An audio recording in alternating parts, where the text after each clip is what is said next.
کیونکہ آئین پاکستان میں یہ بات داخل ہے کہ اس ملک کا کوئی بھی قانون قرآن و سنت کے خلاف نہیں ہوگا۔ تو جب کبھی قومی اسمبلی میں اسلام مخالف، قرآن و سنت کے مخالف کوئی قانون یا بل پیش کیا جاتا ہے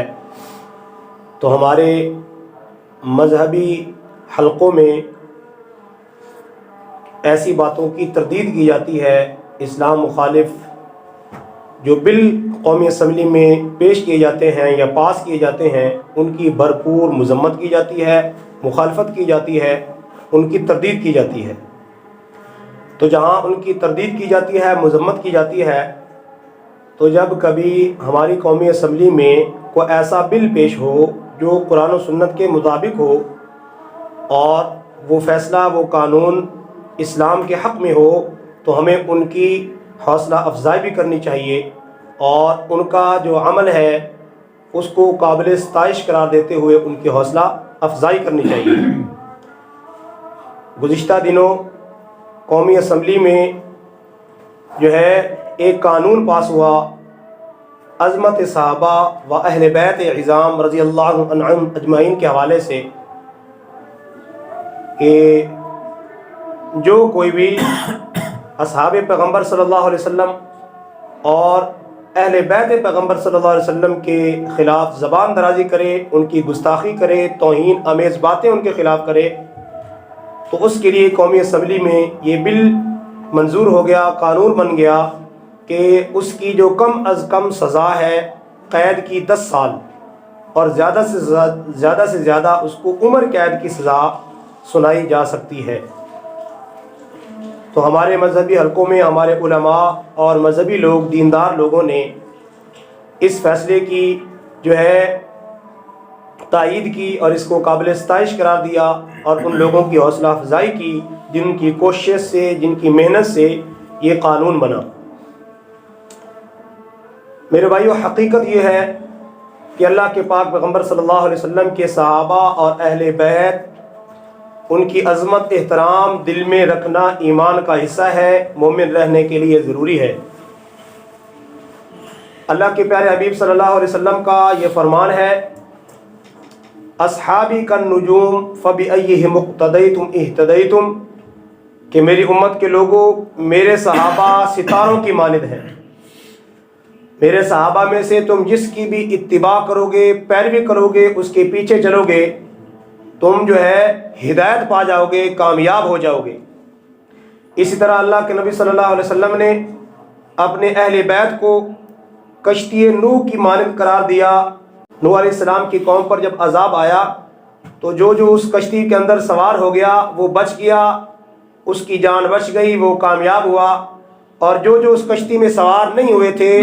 وہ ڈوب کے غرق ہو گئے، تباہ و برباد ہو گئے، ہلاک ہو گئے، ان کی دنیا آخرت برباد ہو گئی۔ تو اسی طرح مثال اللہ کے نبی صلی اللہ علیہ وسلم نے اہل بیت اعظام کو قرار دیا، کشتی نوح کی مثال قرار دیا کہ جو اہل بیت اعظام سے عقیدت اور محبت رکھے گا وہ دنیا میں بھی کامیاب ہوگا، وہ آخرت میں بھی کامیاب ہوگا۔ تو اللہ کے نبی صلی اللہ علیہ وسلم نے اپنے صحابہ کو ستاروں کی مانند قرار دیا اور اپنے اہل بیت کو کشتی نوح کی مانند قرار دیا۔ تو دریا میں، سمندر میں جب کشتی چلتی ہے تو اندھیرے کے اندر کشتی کے چلنے کے لیے ستاروں کی روشنی کا ہونا ضروری ہے۔ اگر روشنی نہیں ہوگی تو کشتی چل نہیں سکتی، اگر کشتی نہ ہو تو سفر ہو نہیں سکتا، راستہ عبور ہو نہیں سکتا، دریا پار ہو نہیں سکتا۔ تو اس لیے اس دنیا کی اندھیرے کے اندر جو روشنی ہے وہ صحابہ کرام رضی اللہ عنہم اجمعین سے ہے، اور اس دنیا اور آخرت میں کامیابی کے لیے اللہ کے نبی صلی اللہ علیہ وسلم کی اہل بیت جن کو کشتی نوح قرار دیا گیا، ان کی محبت کی کشتی میں بیٹھیں گے، صحابہ کی محبت کی روشنی ہوگی تو وہ یہ راستہ، جہالت کا جو راستہ ہے یہ پار ہو جائے گا، اور صحابہ اور اہل بیت اعظام رضی اللہ عنہم اجمعین سے محبت رکھنے والا دنیا کے اندر بھی سرخرو اور کامیاب ہوگا اور آخرت کے اندر سرخرو اور کامیاب ہوگا۔ میرے بھائیوں، اللہ کے پیارے حبیب صلی اللہ علیہ وسلم نے ارشاد فرمایا کہ اللہ رب العزت نے اس دنیا کے اندر آنے والے تمام انسانوں پر اپنی رحمت والی نگاہ ڈالی، اور ان سب انسانوں میں سے اللہ کو جو زیادہ پسند آئے ان کو میرے صحابہ میں شامل کر دیا۔ اللہ کے نبی صلی اللہ علیہ وسلم نے اپنی امت کو یہ تعلیم دی کہ میرے صحابہ کا ادب کرو، احترام کرو، ان کے ساتھ عقیدت رکھو اور ان کی محبت دل کے اندر رکھو۔ اللہ کے نبی صلی اللہ علیہ وسلم نے ارشاد فرمایا کہ میری امت کے لوگوں، اگر تم احد پہاڑ کے برابر سونا خرچ کرو اور تمہارا احد پہاڑ کے برابر سونا خرچ کرنا میرے صحابی کے ایک مد یا اس کے آدھے کو نہیں پہنچ سکتا۔ تو مد یہ عربی میں ایک وزن کرنے کا پیمانہ ہے، تو ہماری زبان میں کہہ سکتے ہیں کہ اگر میری امت کے لوگ احد پہاڑ کے برابر سونا خرچ کریں، وہ میرے صحابہ کے ایک سیر یا آدھے سیر کے برابر بھی نہیں ہو سکتے۔ اتنی عظمت ہے صحابہ کرام رضی اللہ عنہم اجمعین کی۔ اللہ کے نبی صلی اللہ علیہ وسلم نے اپنی امت کو مزید تاکید فرمائی، اللہ اللہ فی اصحابی لا تتخذوهم من بعد غرضا فمن احبهم فبحبی احبهم ومن ابغضهم فببغضی ابغضهم۔ آپ صلی اللہ علیہ وسلم نے ارشاد فرمایا کہ میری امت کے لوگوں، میں تمہیں اللہ سے ڈراتا ہوں اپنے اصحاب کے بارے میں، لا تتخذوهم من بعد غرضا، میرے صحابہ کو کبھی بھی تنقید کا نشانہ مت بنانا۔ دوسرے لفظوں میں کہہ لیجئے، اللہ کے نبی صلی اللہ علیہ وسلم فرما رہے ہیں کہ میرے صحابہ کی طرف کبھی بھی انگلی مت اٹھانا۔ زبان سے بات نکالنا تو درکنار، زبان سے توہین امیز بات نکالنا تو درکنار، زبان سے گستاخانہ جملے نکالنا تو دور کی بات ہے۔ اللہ کے نبی صلی اللہ علیہ وسلم فرما رہے ہیں کہ میرے صحابہ کی طرف تم نے انگلی سے اشارہ بھی نہیں کرنا، اس اشارے کے اندر بھی اگر توہین ہوگی تو یہ بھی مجھے قابل قبول نہیں ہے۔ تو میرے بھائیوں، اللہ کے پاک پیغمبر صلی اللہ علیہ وسلم کے جتنے صحابہ ہیں سارے کے سارے قابل احترام ہیں، سارے کے سارے محترم ہیں۔ سارے صحابہ سے عقیدت اور محبت رکھنا ایمان کا حصہ ہے۔ صحابی کسے کہتے ہیں؟ صحابی اس خوش قسمت انسان کو کہا جاتا ہے جس نے ایمان کی حالت میں اللہ کے پاک پیغمبر صلی اللہ علیہ وسلم کا دیدار کیا،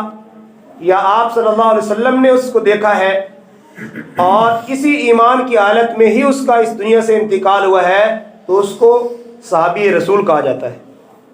اسی طرح اہل بیت کا جو لفظی معنی ہے وہ یہ ہے گھر والے۔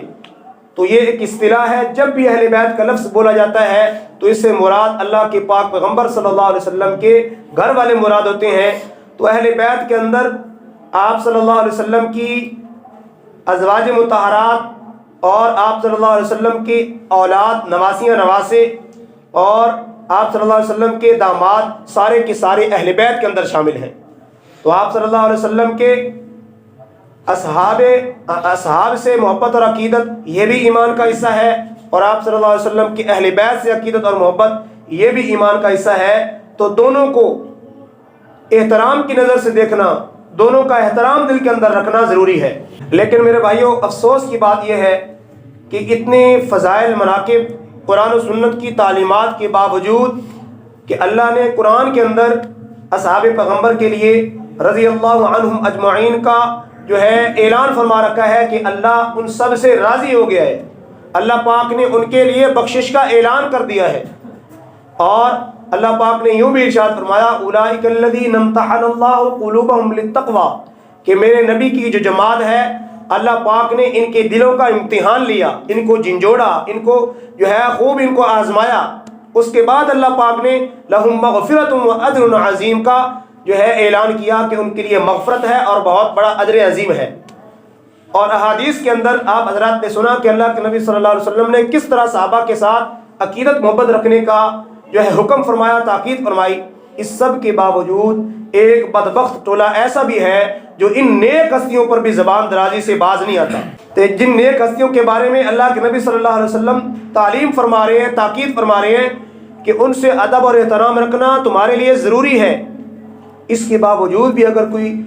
زبان درازی کرتا ہے اور صحابہ پیغمبر صلی اللہ علیہ وسلم کے خلاف کوئی بات کرتا ہے تو سمجھ لیں کہ اس کی بدبختی میں، اس کی ناکامی میں، اس کے جہنمی ہونے میں کوئی شک نہیں ہے۔ کہ اللہ کے نبی صلی اللہ علیہ وسلم فرما رہے ہیں کہ میرے صحابہ کو تنقید کا نشانہ مت بنانا،